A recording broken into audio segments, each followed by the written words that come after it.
Are we reunited? Is this a long time coming? Reunited. Yeah. Awesome. Do we talk about our personal lives, or I don't know if we should get too personal, but Yeah. I want to hear about your trip to Israel because I feel like that's pretty relevant. It is. It is. Am I allowed to say things like you're getting married soon? Oh. Okay. Yeah. I mean, we have that's just for viewers' sake. It's been a while since we've made one of these. Mm-hmm. I've been to Israel because my grandmother passed, and she's an incredible woman. My goodness, I've actually never really experienced the loss of a loved one in my adult life, to where you really know that they're watching over you, as opposed to feeling that their rest is final. It's like a transcendent sort of feeling. I've never had that before, and I had it with my grandma, and she is the reason I went to Israel. She really is a matriarchal woman in every single sense of the word. So is my family, quite patriarchal, it seems.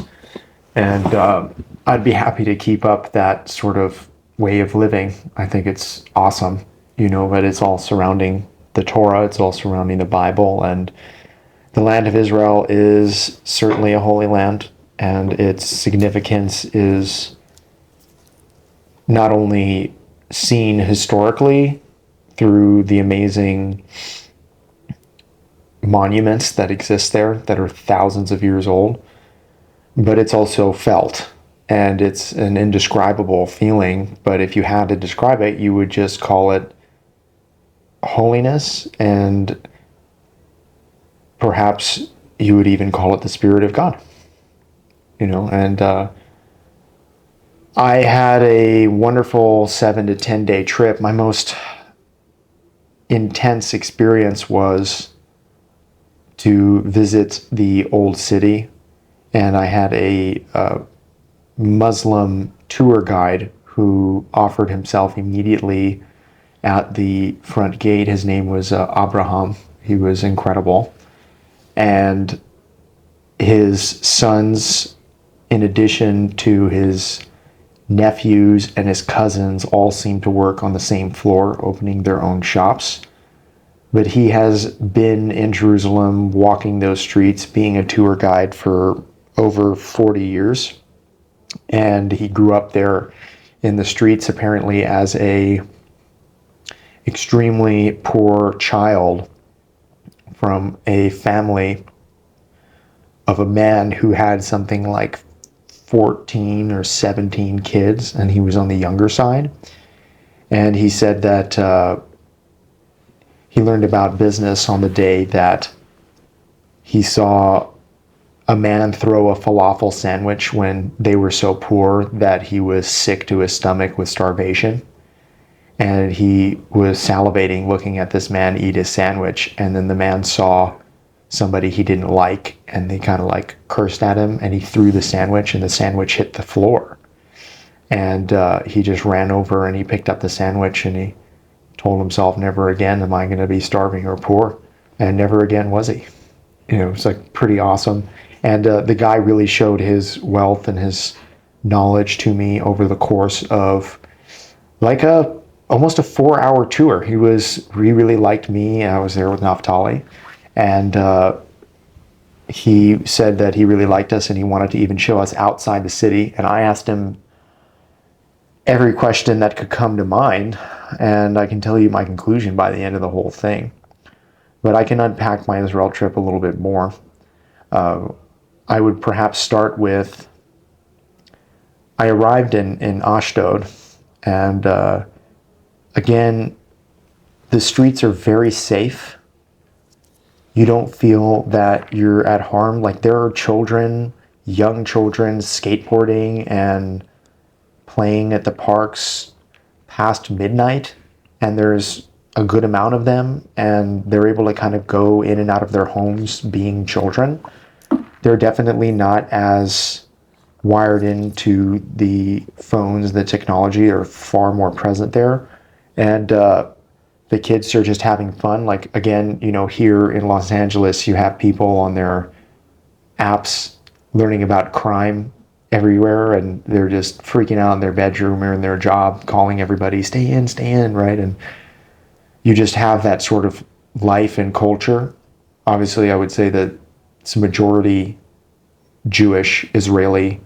You don't see too many Muslims there, though you start to see quite a bit of them in the old city and in Jerusalem. And I'll kind of make a transition to how they interact with each other there. But in Ashdod specifically, there's a very, very religious community that, in my opinion, is problematic in the sense that they're obviously not serving God, and they like to live as poor people, constantly begging and asking of others. Crazy is that the very religious people are clearly not serving God.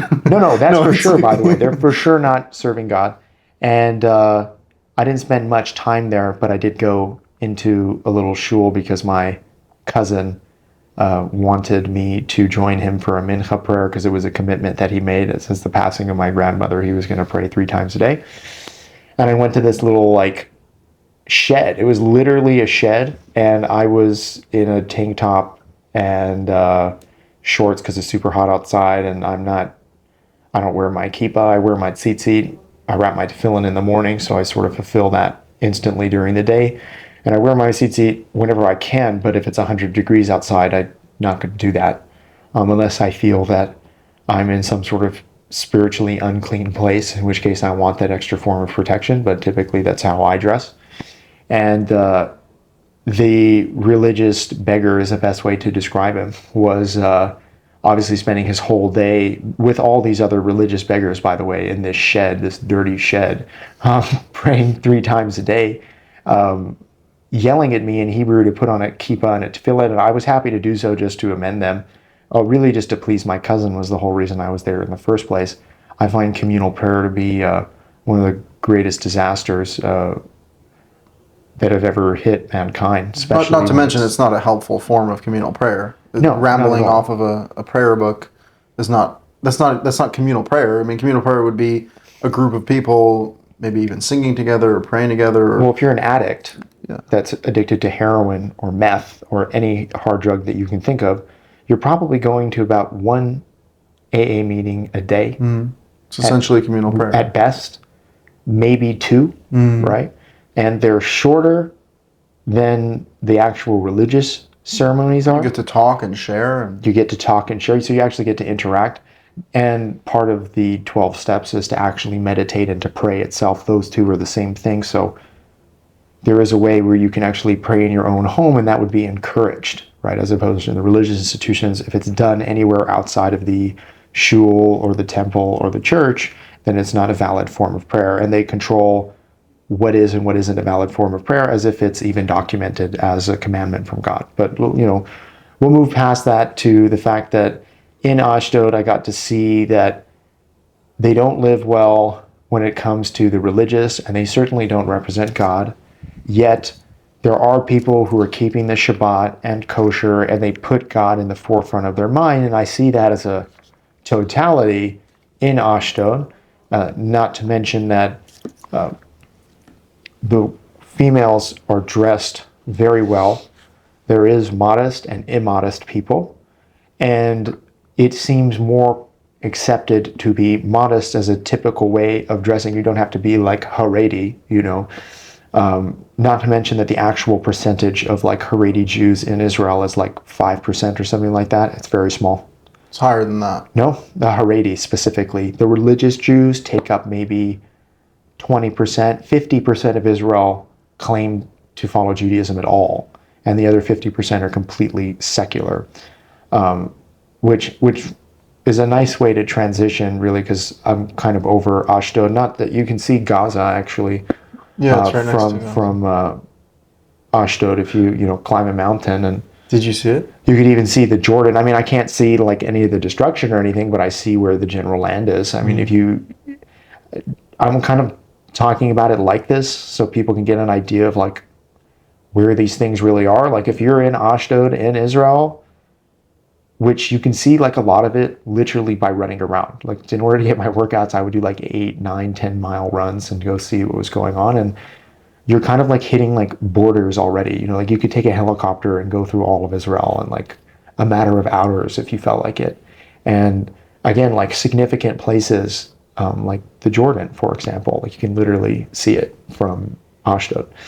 But anyways, moving forward, I did get the great pleasure of staying at the King David Hotel, and that is in Jerusalem, walking distance from the old city. It's breathtaking to spend time in Jerusalem because it doesn't even matter if you're in the Gucci store. You know, you're first of all in like a Jerusalem walled mall, which is insane. And everybody, which is closing again at 4 o'clock because Shabbat is coming along. And everybody is telling you Shabbat Shalom and Shavua Tov when Shabbat starts and when it finishes, even if they don't have a very good of understanding of how to keep Shabbat. So that's encouraging. And it feels very, very much like you're at home, because what makes you Jewish is the laws. And if you go to a place that is observant as a whole city, even of people, forget the whole country, it feels incredible and totally accepted as like an American. It's the only places I feel at home beyond that. And I think it's important to mention that the people who live there are obviously living with a higher form of moral clarity than the typical person. They treat you very, very well. They're not rude and despicable and baby killing people. The Muslims over there are willing to vouch for the Jews because they have been living really, really well alongside the Jews. But we'll get into my tour with the guide to really get an understanding of a Muslim's mindset, perhaps. Can you talk more about that for a second? Like the quality of the Israeli people, because there's so much hatred directed at Israel in general. And I think people think Israelis are like evil or something based off of what I hear in the propaganda. So They do. Of course they do. what was your perception of like on the ground, how that's actually going on? Well, I think that understanding what the old city is will reveal a lot about that.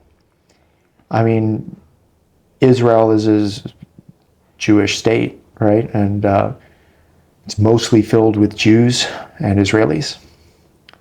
And when you enter the old city, you have things like the Tower of David, which was made thousands of years after David's passing. You do potentially have King David's grave that you can visit over there, which would be almost 1,000 years beyond the giving of the Torah. You would have, more interestingly enough, I think for viewers' sakes, to understand that there's 4 quarters in Jerusalem. The first quarter is an Armenian quarter, okay? And it's really, really important to talk about the Armenian culture and what they have been holding on to, which is God and his laws and being a moral people. And they control a whole quarter of the old city. And they have had churches there for 1,500 years that are still maintained. They have monuments giving credence to Armenian patriarchs. And you have one of the facts that few people know, that Armenia is one of the first Christian states, or you might say Catholic, you know, but They're not Catholic. no, they're not Catholic, right? So Christian. And I think they were actually the first state when it comes to that. And there's the cool historical monument of Mount Ararat, which is where Noah landed. And well, they control an entire quarter, and in that quarter, you are looking at a ton of Christian faith being maintained. I also do believe that still in the Armenian quarter, King David's buried in in the Armenian quarter, and so is the Last Supper, the dining room where he had his last meal, Christ. And I I got to see these things, and they're breathtakingly beautiful, and it really falls in line with all of the paintings and artistry that has been derived from apparently a real place. And you get a little bit past the Armenian quarter and you end up in the Jewish quarter, which, in a funny way, its most significant historical monument that you can see from afar is the Mount of Olives, which again is more of a pass at the New Testament, not the Old Testament. And it's a beautiful city, of course. There's really nothing that different between, there's Jews in the Armenian quarter, there's other people in the Jewish quarter, there's Muslims in both, which actually goes to the third quarter. Actually, in the Jewish quarter, I skipped over it. Obviously, you have the wall, you have the Wailing Wall, and you have these mosques, right? And my guide, Abraham, who is Muslim, was telling me, because I didn't really know, but according to him, there are 3 major mosques that are considered the holiest. And apparently the Yellow Mosque on the other side of the Wailing Wall is the 3rd most important. And supposedly that is where Muhammad went up, which I would think would be the 1st most important place, if that's really where Muhammad went up. Now, they have 2 mosques in Israel, so that might be the 2nd mosque he's referring to, but I think he's referring to something else. Mecca is considered the holiest mosque that all Muslims should visit at some point in time. And to my understanding, based on his claim, it is where Abraham erected his first altar, which wouldn't historically be accurate if you read the 5 books of Moses, because we know where Abraham erected his altars. But nonetheless, their holiest place is a place that brings you back to Yahweh, who spoke directly to Abraham and gave the Bible to all the people up until this point in time. And so I'm seeing these very, very significant Christian monuments, and I'm seeing these incredible, significant Muslim mosques and monuments, and I'm in Israel, which is the holy city of the Jews, and I'm thinking to myself, how is it that we are so divided if we all really worship the God of Abraham, who has a name because Abraham was referencing him all the time? His name is Yahweh. And my Muslim guide was delighted at the fact that this is how I spoke, and to him, we were brothers, and we clapped ourselves up, had a good laugh, gave each other a hug, and that was kind of on to the next thing. And the Wailing Wall itself, this is a beautiful place. The open air, the people blowing shofars, like these are all things that you would only do if you believed in the Torah and the significance of these traditional tools. And the prayers and the tefillin, I do find the prayer to be very excessive in my opinion, simply because it's like, I do see a lot of hostility towards the religious Jews that they have towards the Muslims. And there obviously is, because I'm a Jew and I walk around the Muslim quarter, which is the 3rd quarter, and I got to see a 100-year-old restaurant run by 3 generations or maybe more of a single family that owns the first cafe at the corner of the Muslim, well, a little past the walking way of the Muslim quarter. And, there's a lot of Muslims in the Muslim quarter. You don't really see any Jews there, which you will see Muslims in the Jewish and the Armenian quarter, which I think should be just telling in general. And as a Jew who probably doesn't look Jewish in the face of most Muslims, I still am. And they're very, very happy to see me. And there's really mostly markets there, where they do trading of any kind. And you do have this nice little well. Muhammad says, free water for the thirsty is like a great blessing. It certainly was. And like, I'm thankful to Muhammad for that, for sure. And you do have the many different places that Christ supposedly fell, and they mark it on the floors. You have the place that he held the cross and he walked up the aisle. And you could potentially say that these things, I mean, they're obviously made after the fact. There wasn't a particular monument, but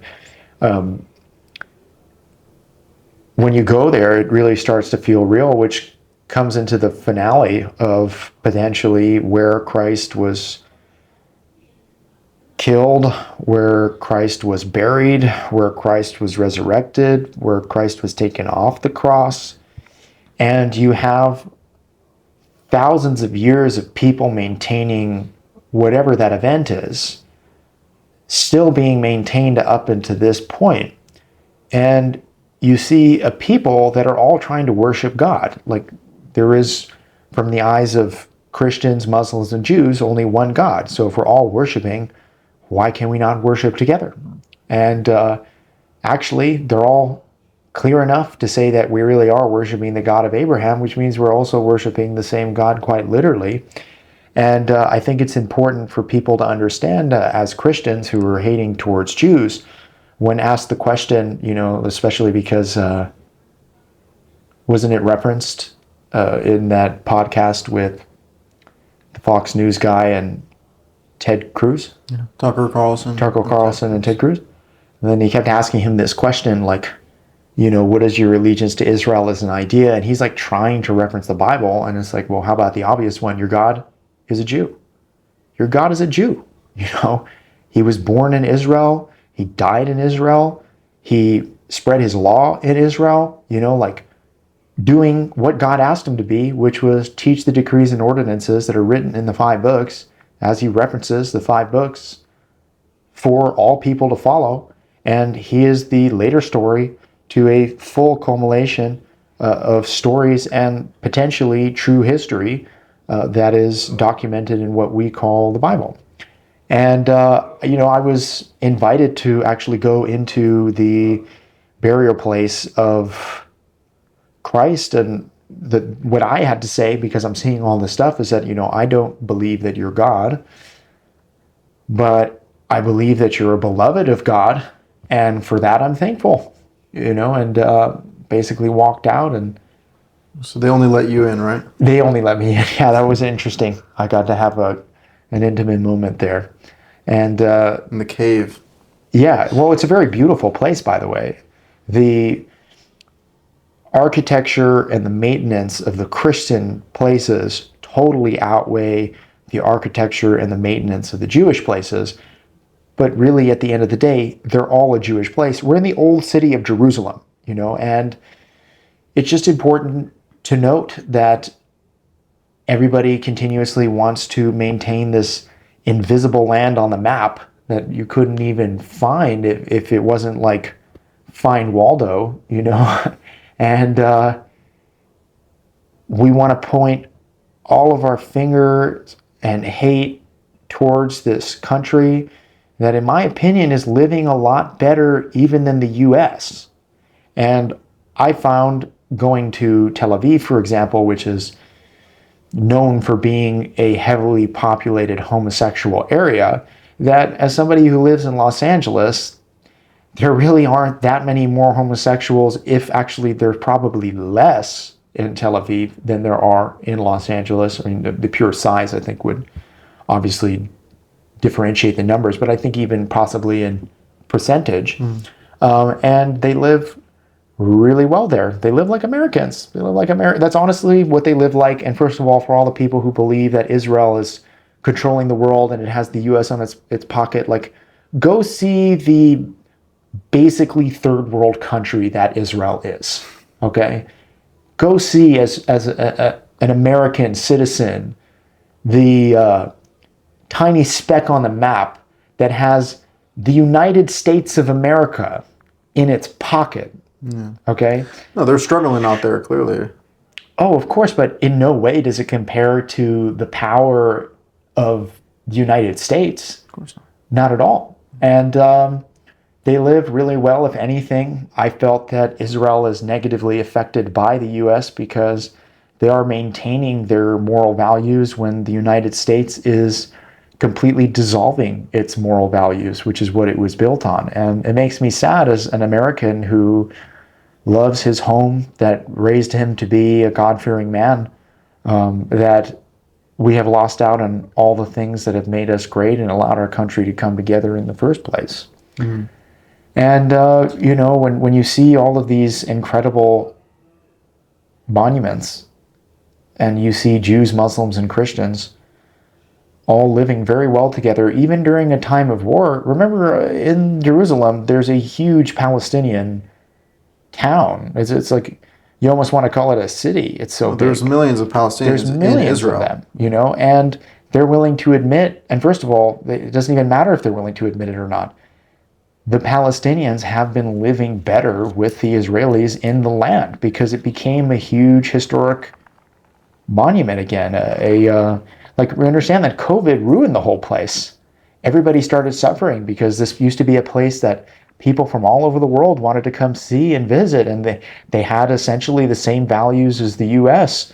In terms of freedom. They're not even a religious country like that. Maybe 25% of them is religious, and that only takes up about a quarter of their political power as well. Yeah, COVID and the war. I mean, definitely. Well, more COVID than the war, actually, according to the guide.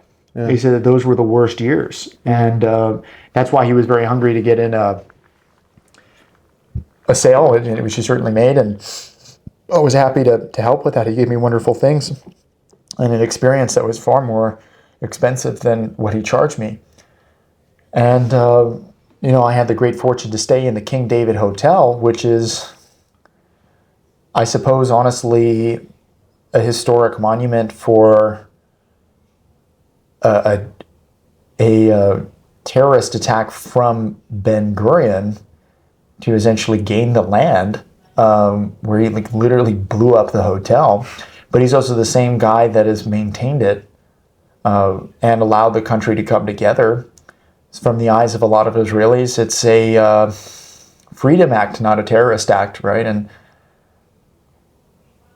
when it's put into perspective, and when you even think about the numbers, if you have about 2 million Palestinians in Gaza, and Israel's become pretty handy with their weapons, and they are used by the U.S. in order to make weapons for just about everybody, and so they're quite technologically advanced, and they're also a great port for the U.S., a great port, and that allows the U.S. to be strong and good. And when you look at the fact that 2,500 people were killed in broad daylight and raped and brutally murdered, that is about the same amount of people who were killed in Pearl Harbor, and the U.S. decided to nuke Japan, and it ended the war. So you might say that,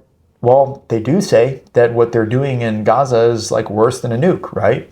Yet you're looking at 50,000 deaths, 25,000 of which are terrorists, and the other 25,000 are victims of war, definitely not genocide. And it is worth considering that I don't really know Netanyahu's long-term goals. I'm not entirely sure how morally ethical he really is, because even people who I admire and really like and would love to see be in a position of power, like Charlie Kirk, for example, if he ran for president, he would get my vote. He was somebody who said publicly that perhaps there was a ceasefire that was called, and Netanyahu allowed these killings to take place so that he could have some sort of political reason to take over Gaza. But also, he is the same guy that is defending Israel and saying that we need them, and Netanyahu is a pretty good guy. And I don't see that as a flaw in Charlie Kirk that he is perhaps going back on his initial statement, but I see that as human beings being able to video and record every conversation that's ever been had, particularly if you're in the public eye, and then pointing fingers at one conversation at a specific time, when really I think Charlie Kirk is somebody who's proven himself to be very morally and ethically clear and good, you know. And so this is something that we're all victim of, but that's a possibility. But if it's not the possibility, then you're really looking at the fact that either way you cut it, it's not a genocide. That's 2.5% of the population. And I've heard the super pro-Palestine people say, they're like, yeah, it's 300,000.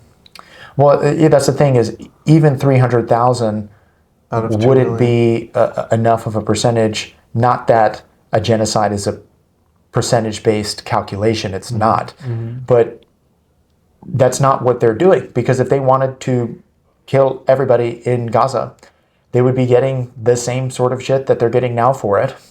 And they could have done it a long time ago.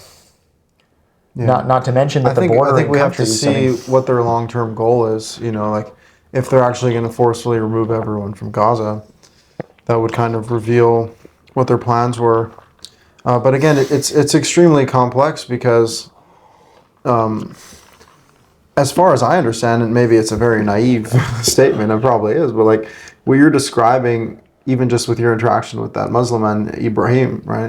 There was no real reason for either of you to kill each other. Like, No. It's so absurd that they feel like they need to kill each other. I mean, if you even take the literal, like the Bible saying, God says, I give this to the children of Abraham, right? Like, if we're just all the children of Abraham, why can't we all just live here? That's you know? exactly what I felt. It's such a said it very strange reality where you need to kill your neighbor in order to have your land. It's like there's enough land for everyone, right? And like, it's very painful that this is even the reality.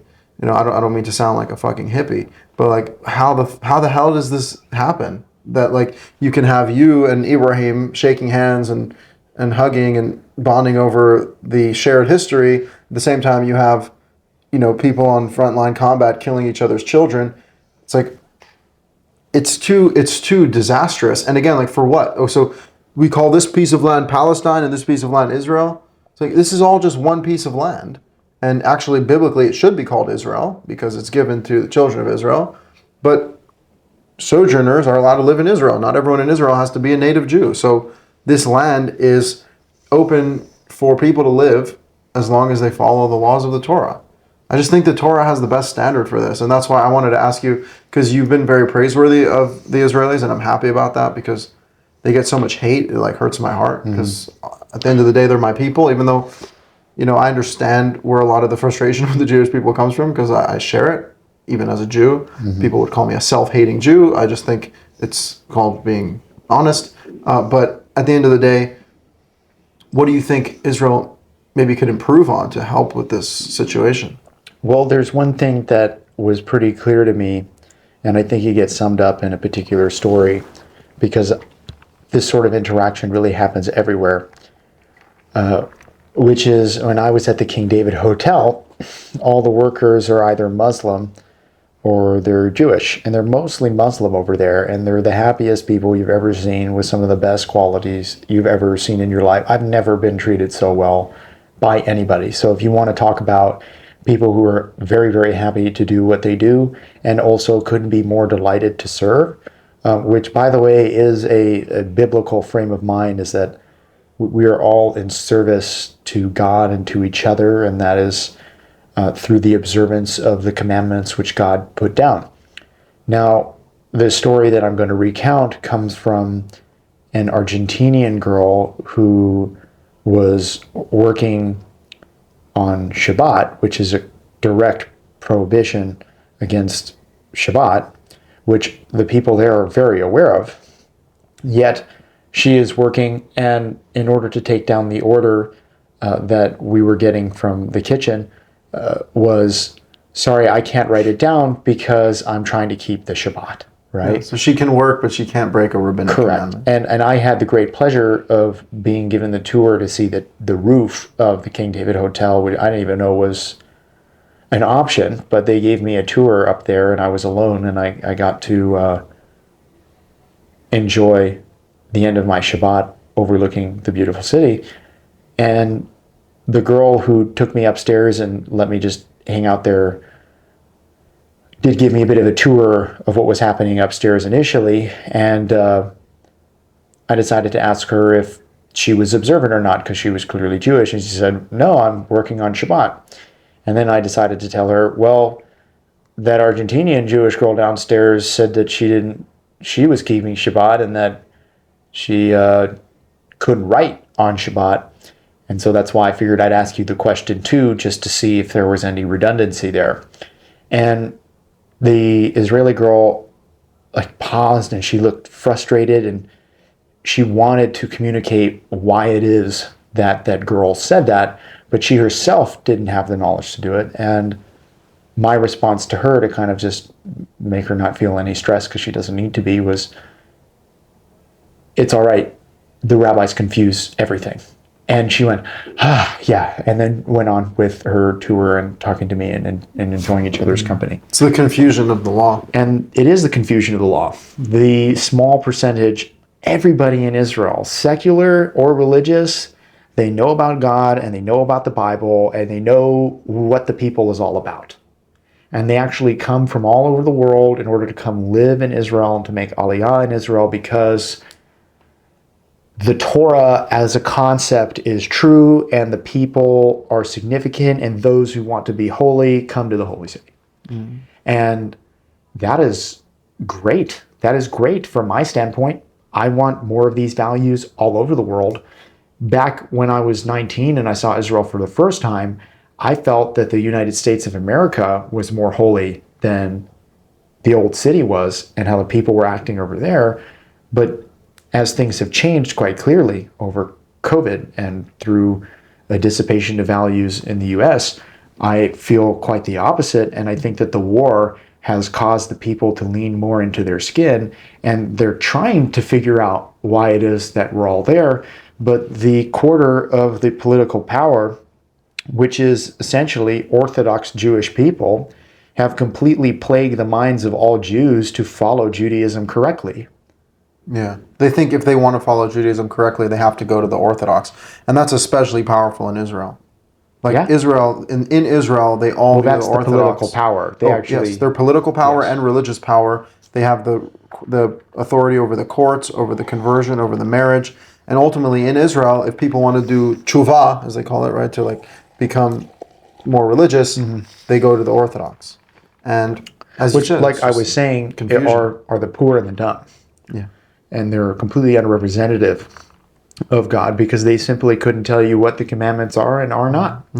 Which kind of brings me back to the work that I do here. They could tell you how many knots to make in your tzitzit. Yeah. I mean, I ask Christians, Greek Orthodox, Jews, Muslims, if they've ever actually read the 5 books cover to cover. Taking this morning, for example, there's a son of a pastor who I only found out is the son of a pastor, and his whole family are pastors, and they own a church.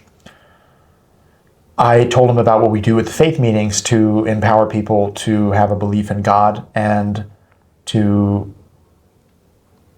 take initiation to part of the 12 steps, which is to believe in a higher power so that you can get to a place of recovery. Something beyond you will take you there.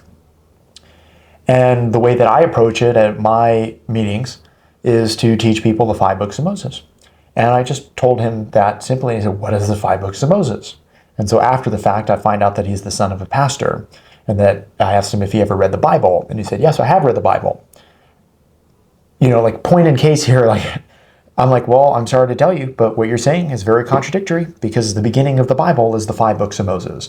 And I know many sons of pastors and rabbis who have never read the 5 books of Moses. And this is the commonality amongst all religions and all cultures. Very few people read the 5 books of Moses.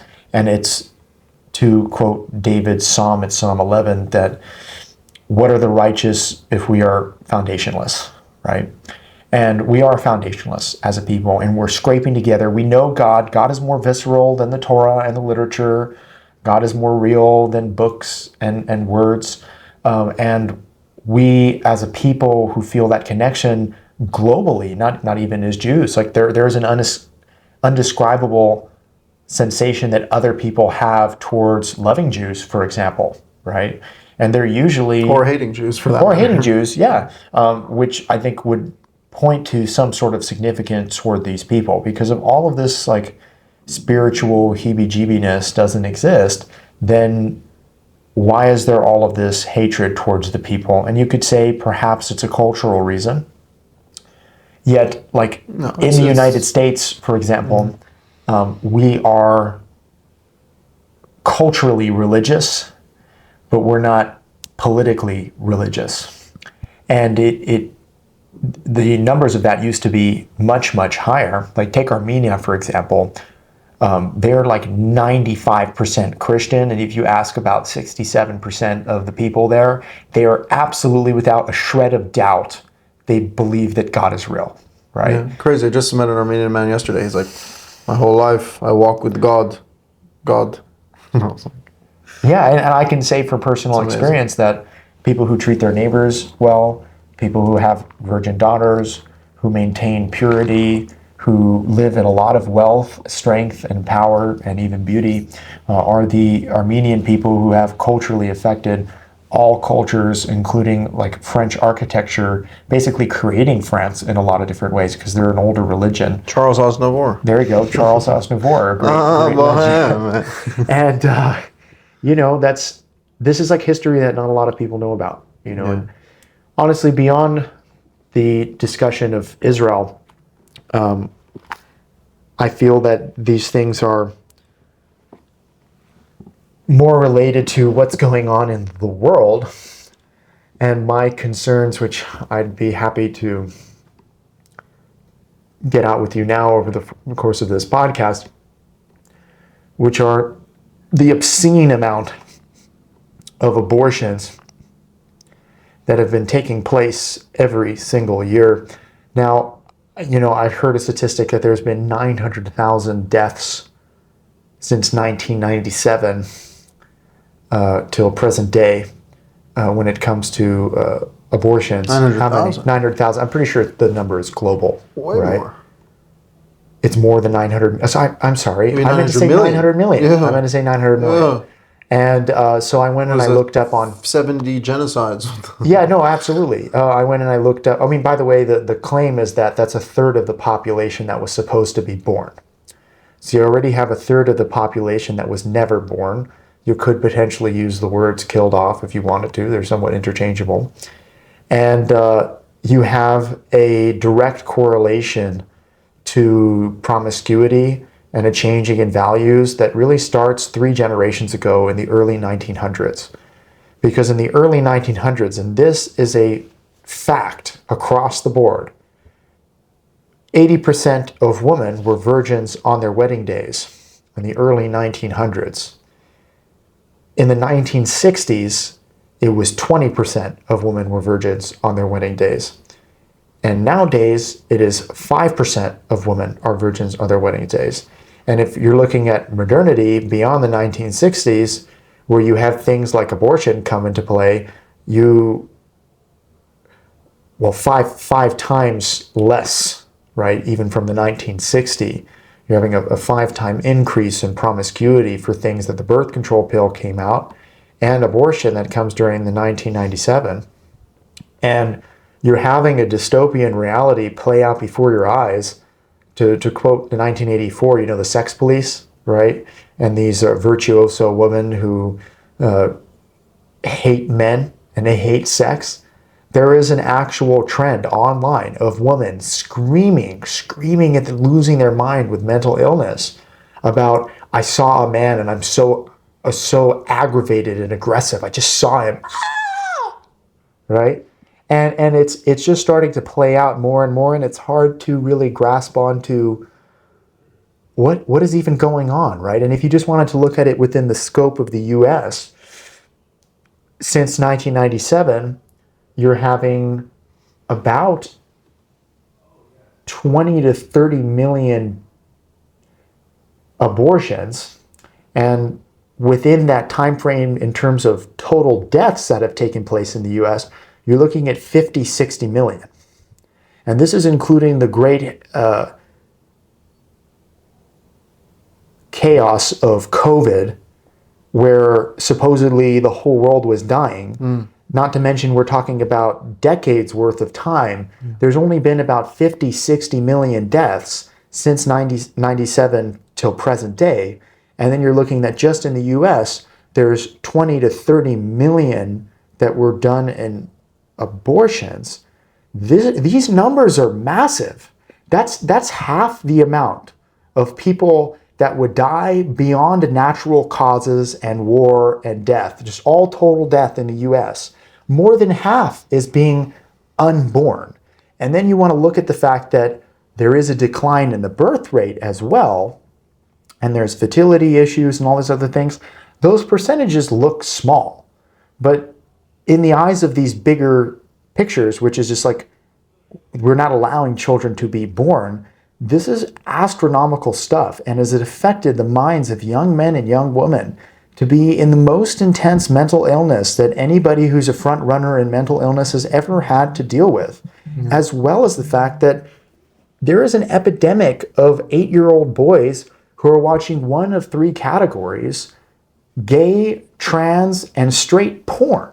Okay? At the ages of 8 years old onward, and we haven't even had enough time to see the negative effects of what really happens to a culture that's born in that. But we're already seeing it. I mean, we are, of talk course. about the statistics, something like in 1960, it was 0.03% of the population is LGBTQ. Now it's 20%, and it's the fastest growing community, as they like to boast. That's what I'm saying. You want to talk about, like, I wonder where it was established. I'm pretty sure it was established here in the U.S., but Pride Month, we have a whole month of celebration that has also reached its monthly celebration to many other countries, including Israel, for example. And this is my example saying that, like, yes, if anything, the U.S. is morally and negatively affecting the rest of the world. I mean, even Hollywood, Israel, because that's the last place that I was at, which is supposed to be the holy peak of the world. Well, I mean, Hollywood is clearly influencing the entire world.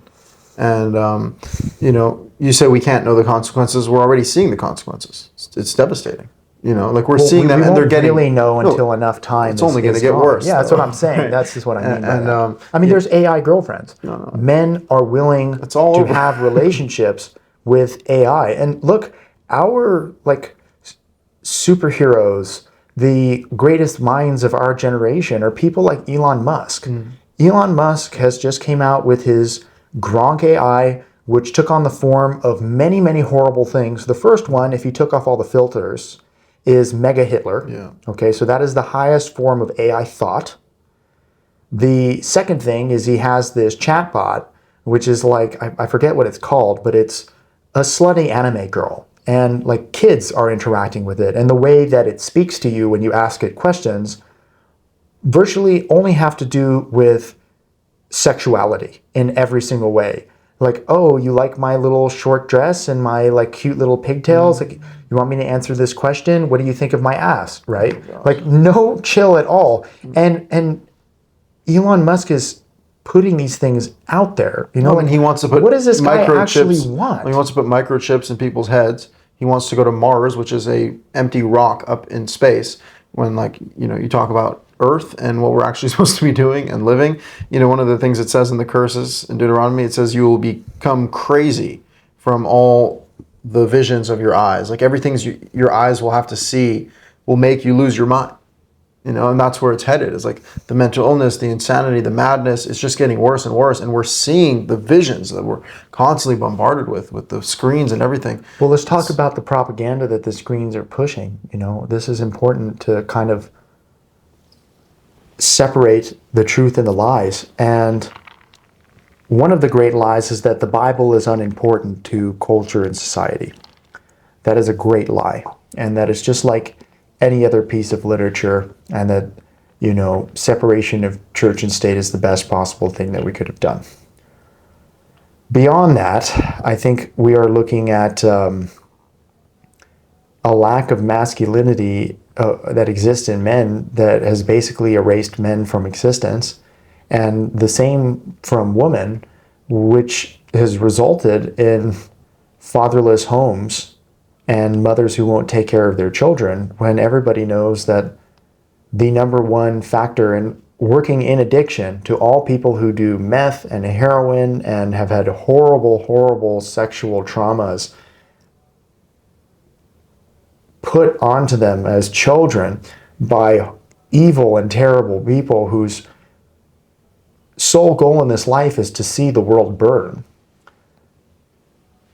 that they never taught them this stuff. They never taught them this stuff. They never taught them the Bible, and that none of them had fathers in their houses. None of them had fathers in their houses.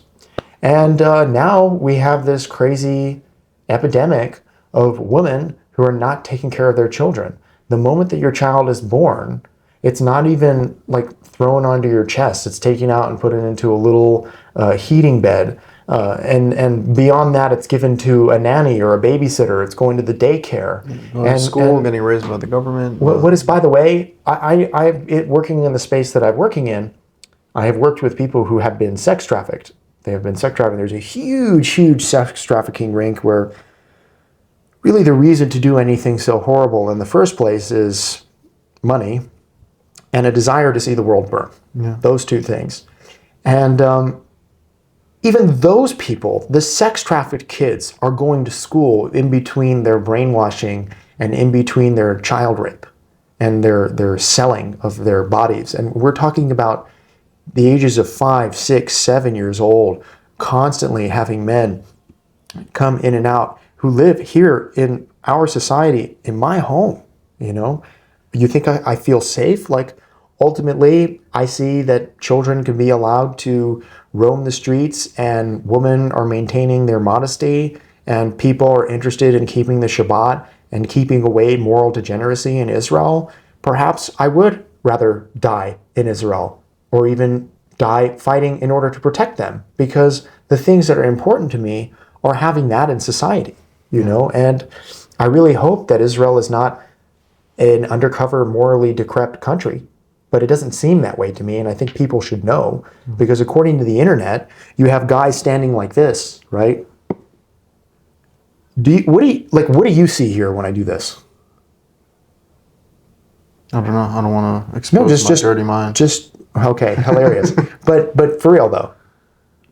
What am I supposed to see? Okay, what do you want? You see a vagina? Yeah, yeah. Okay, so you see a vagina. Okay, what else could this be? An etrog. An etrog? Okay, keep going. Triangle? A triangle, right? Yeah. I think it looks like a triangle. Mm-hmm. People have inserted, after the fact, they just throw a Star of David over it. And they're like, oh, these sick people who hold their hands like this, they're trying to reference the Star of David. Mm-hmm. And let me just tell you, one of the most nasty pieces of propaganda that is out there is that the Star of David is the Star of Saturnalia. And the people who have read satanic books and have read all the propaganda that exist under the Star of David, they truly believe that this is a satanic cult. And as somebody who was raised Orthodox, who knows Hasidic, who knows Chabad, who knows Haredi, who has been to Uman in Ukraine, where they could very easily raise a big Star of David and dance around with torches, okay, because they're pretty morally decrepit over there, right? It's an innocent symbol. I'm saying it's a completely innocent symbol. Like, you understand that the Tower of David came 1,500 years after David's death, and it's still representing it. So the lore of David. So whatever, it's that's all it does. Yeah. And for somebody who is raised Jewish, let me just tell you, that's not the Star of Saturnalia, and we're not doing Satan worship, right? But just the Star of David being manipulated into being a satanic symbol as an undercover has turned the Jews into some sort of satanic people, when it's the last thing that they are. Yeah, yeah. No, it's so tough because, you know, it comes down to this statement in Deuteronomy. God says, you know, Israel will become a parable and a talking point in the world. And it's like, you know, Israel is like a microcosm of humanity, whereas the Bible starts off with the story of humanity and then branches off into following this distinct history of Israel. And it's undeniable that whatever Israel is going through is somehow at the center of the world stage. And you know, at the center of World War II, you have an extermination campaign to kill Jews. Like, how does that even make sense, right? You have that as the focus, but you have the byproduct of even though nobody wants to accept that 6 million Jews have died in the Holocaust, right? You still have the statistics of 70 to 80 million total deaths from this war that have happened. And so that's innocent human beings, that's children, that's wives, that's mothers, that's fathers. Of course, as you said, it's a global issue. Yeah, it's a global issue. But that guy who did that horrible crime to humanity, his name was Hitler. Yeah. And we now live in a generation that's mega form of AI thought takes on Hitler as its No, people openly shell. praising him. Okay. Openly praising him, talking about how he was right. Yeah, as you said, a brutal Dude, that's murder. That's craziness. Yeah, a brutal that's murder. Actual craziness. 100%. And again, the fact that the Jews are right at the center of all this just speaks to the fact that we're seeing the Jews as kind of an example and a parable. And you know, God says you can either be a great nation that's a light unto the world, or you can be just an example, a conversation piece. You know, and that's kind of the two options we have here. And somehow all of these global issues that are affecting humanity as a whole are magnified within Israel. And if we have a chance to better ourselves as a people, God willing, that could actually have a good influence on the world, because I think that's what we need. That is what we need. My personal focus is not necessarily on Israel. That might be the best possible place as an American citizen who wants to live in his home, which is California. But perhaps that is not a reality that's truly conceivable for those who have lived and sweat here and bled here and lived here and developed families here, because we're looking at very, very basic things. All of our children, all the people who would have been I'm a byproduct of that generation, but I had parents who stayed together, who didn't believe in the typical values. They didn't send me to college. But everybody goes to school, and most people are supposed to go to college. College breeds entitled drug addicts who are promiscuous and skillless. And in debt. And in debt, okay? Promiscuous, skillless, entitled, in debt, promiscuous idiots. And I can speak about this openly because I'm treating your drug addict children and mentally ill children who were my peers and my twin brother's peers, and he's on the front line for helping people in mental illness. This is no longer a joke. And people would rather live through the lens of a phone. This is a direct quotation that I heard from somebody about their friend who said that I'm just not stimulated enough by real life to stay off my phone. And then you have the fact that men are having AI girlfriends, and then there's apparently some sort of Chinese invention where they have created a robot that can mother children and birth it. Did you hear about this? It's crazy. It's crazy stuff. Yeah, again, the fact that people think that any of this is progress, it's all the destruction of mankind, the destruction of the world. And people are just walking blindly into this fucking awful future. And again, it all comes from the fact that they don't have faith in God. I was thinking about this verse today, Deuteronomy chapter 29, verse 38. It's the last verse in that chapter. The hidden things are to Yahweh your God, and the revealed things are to you and your children. You know, and this is explicit, that the hidden things belong to God, and this constant attempt to enter into the unknown, whereas you should be trusting in God to take care of that. And instead, people don't trust in God. They go try to apprehend the unknown, the universe, all the things that are not given into human hands. And what is revealed to us, which is each other, men and women, families, the earth, the resources that we need in order to live, that's just ignored as people go try to become like God. You know, as the snake says to Eve, become like God with all the forbidden knowledge. It's not helpful. It's not helpful. It's the Tower of Babel all over again. You know, it's terrible. It truly is. And I found it interesting that the most religious countries in the world, like Iran and Pakistan and Africa And like all these places we know as like pretty morally decrepit places that nobody wants to live in because it's usually in some form of dictatorship and in poverty. They're all Muslim cultures, you know. And as somebody who sees the Muslims as my cousins, as my brothers and sisters, who like who's this new mayor in New York? Zoran Mamdani. Yeah, like you think he represents a Muslim? No, he's a gay-loving communist. That's what I'm saying. He uses the guise of being a Muslim as some sort of like dictatorship position. But when you really look at it from like a standpoint of the clear religion that's like follow the 5 books of Moses and believe in God and keep your woman sanctified and worship and serve, you're not looking at like the worldly byproduct of really the Muslim issue, which is like something that needs to be discussed. You know, how come every damn Muslim on earth can be like, the Jews are the issues, this is the issues? Like, what about this fucko Sneeko? You know, this guy's super famous, best friends now, living with Kanye West.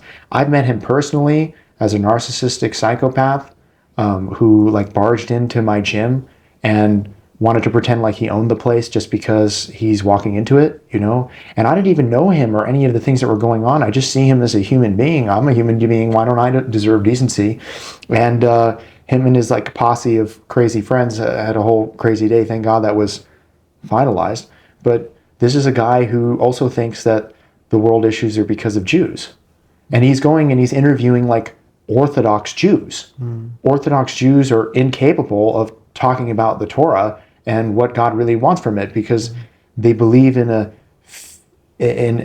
false God. There's some Rabbi God. Some Rabbi in the sky, you know, and that has truly manifested in a very, very poor and low quality of living. Like, if you guys were ever interested in what that looked like, go watch the most culturally accepted piece of film when it comes to Jewish film, Fiddler on the Roof. No, I don't want to live like that guy. No, I don't think that he's a good guy. No, I don't think any of that is necessary or part of the Torah. And if there's one thing... Tradition. But what does he not know, by the way? Anything that the actual good book says, exactly. right? And so Judaism is full of contradictions.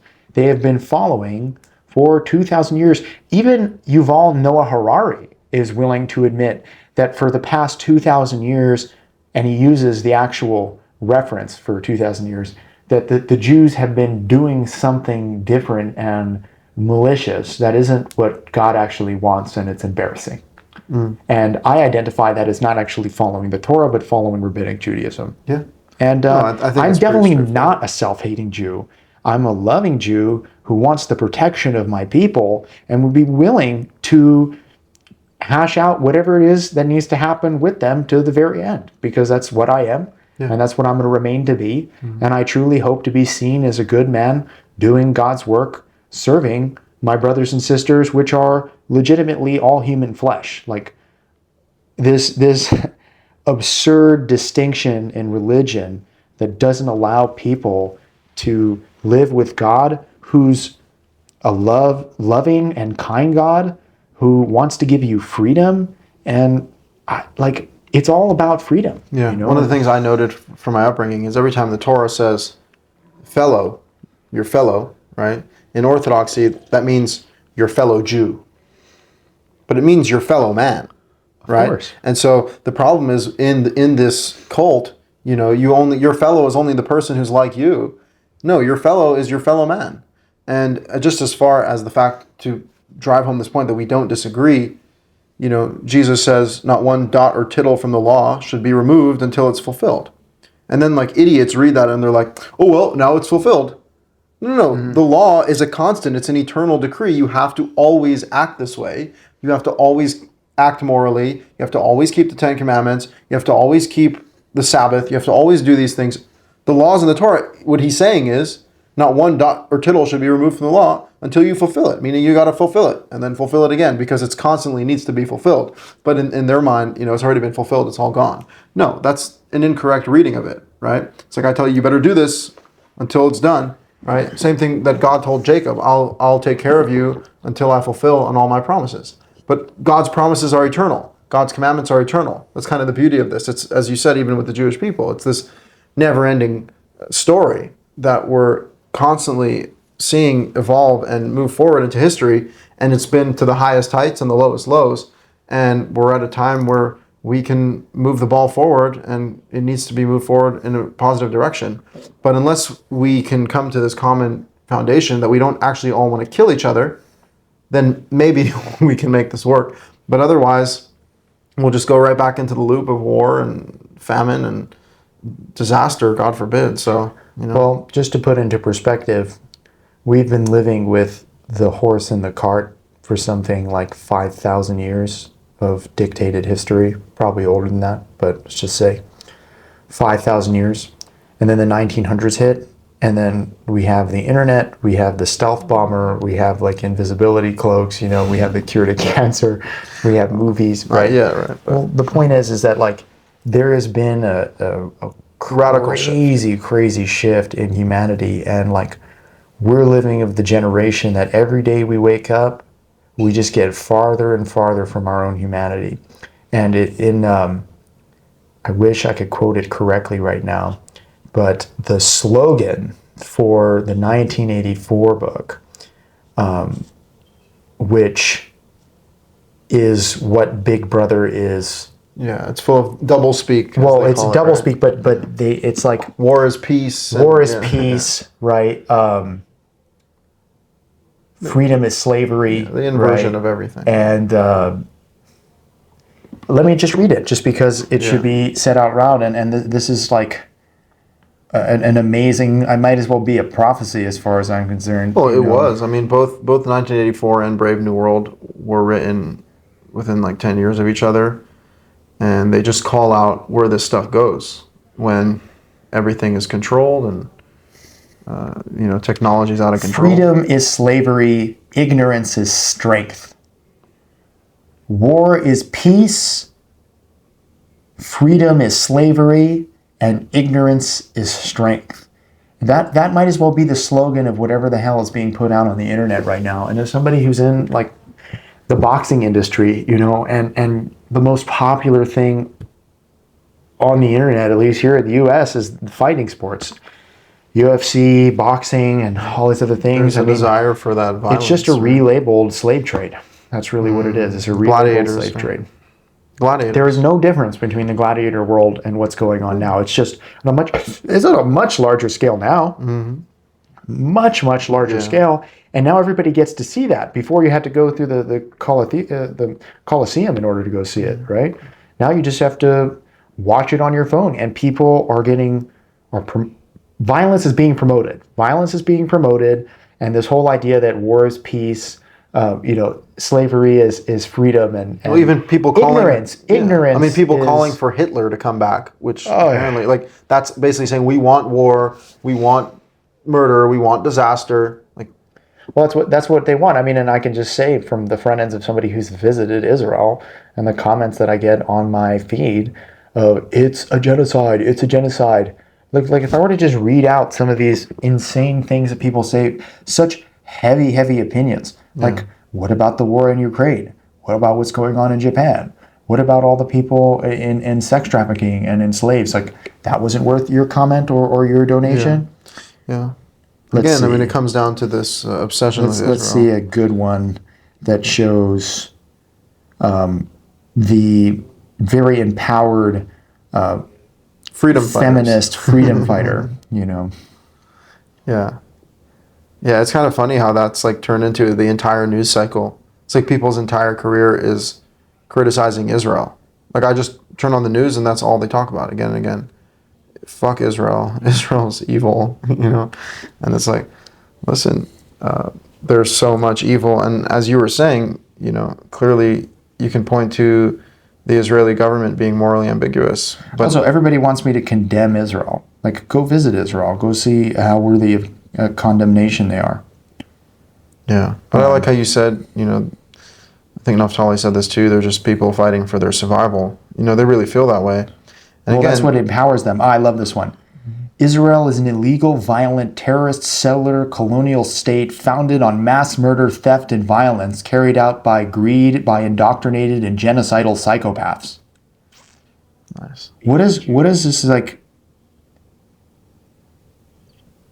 22-year-old girl who like does makeup? In where is this? In Italy? Wow. Have to tell me that ridiculous statement. She's awakened. She's enlightened. I mean, this stuff is getting out of hand. She should be having babies. Yeah, she should. She but should be married and having babies. people are unable to have children. Abortion is a new thing thrown into the mix. Can you talk about that clip from the abortion lady, the woman who started Planned Parenthood? Forgot her name, Margaret something. Okay, yeah. You sent the video. Yeah. She's like, the guy asked her on television, like, are you worried like women, they'll get abortions and then they'll be too old to have children? And she's like, I actually think it would be a good thing if people just stopped having babies. Like, was she the angel of death? Well, we saw it firsthand in Ukraine when we were over there. They had their humanity, but they didn't have their freedom. And here in the U.S., they have their freedom, but they don't have their humanity. Both are wrong. We can be in a place where we can have both, and we should strive for that in the U.S., or we're very likely to lose our freedom here. And that's truly what I'm worried about. It's definitely a concern. And you could just go on and on about the terrible abuse that comes from our government in terms of finding us and setting us up in order to take things because we know that we rely on them.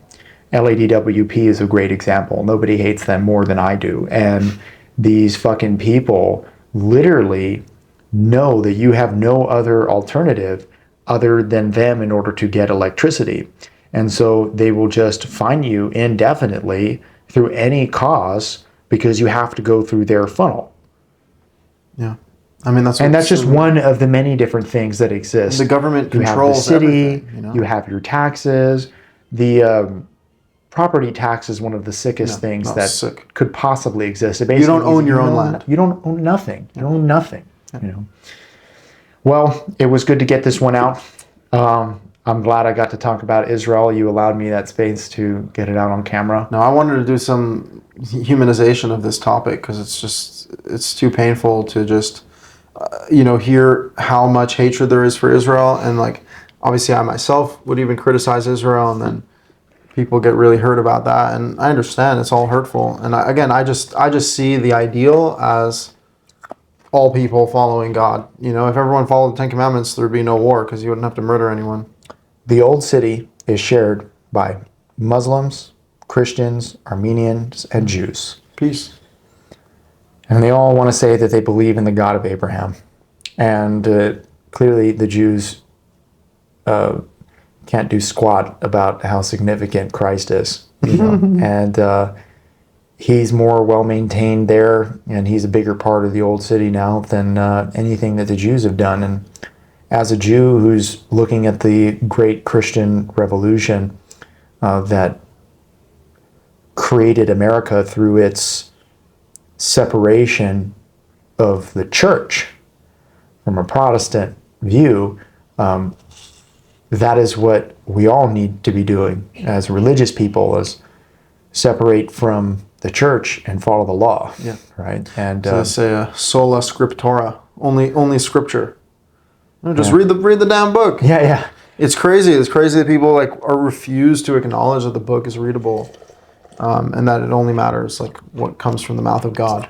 Once you've read it, you're allowed to have as many disputes as you want about it. Mm-hmm. It's a brilliant piece of literature, and it should be read simply to educate people and broaden their minds and their ability to speak and understand at least a perspective of history, which is what many, and the majority of historians have been using for the longest period of time. Mm-hmm. No, the established history of that region, which has expanded to the entire world. The God of Israel, the God of creation. I mean, it started as Aram, and then it became Mesopotamia. You know, and so there has been a linguistic change over time But if you go to things at their roots, you see all the overlap, right? And like I said, to be clear, Jews, Muslims, and Christians all follow the God of Abraham, and that has to be the greatest point of unification that we can come to a common ground on. And for sure, speaking of the division that exists, and the Israelis are guilty of this, tremendously guilty. They had the cave of Machpelah in Hebron, and then some guy lost his shit, killed a bunch of Muslims in there, and then they no longer could worship together and enjoy the cave together. But before some Israeli lost his shit because there was some Muslim crime that happened who knows how many years ago. In 1929, there was a Hebron massacre where the Muslims killed a bunch of Jews. Well, there you go. So there's always this back and forth where it's like, oh, you screwed me tons of years ago, so now I'm going to screw you. And they just keep up with this vicious cycle. The best path forward is to create a clean slate. There has to be a clean slate. You know, one nation will not raise his sword against the other, and they will no longer learn war. You know, like, amen to that. Yeah, amen. All right, to another incredible conversation with you. Too many more. Amen.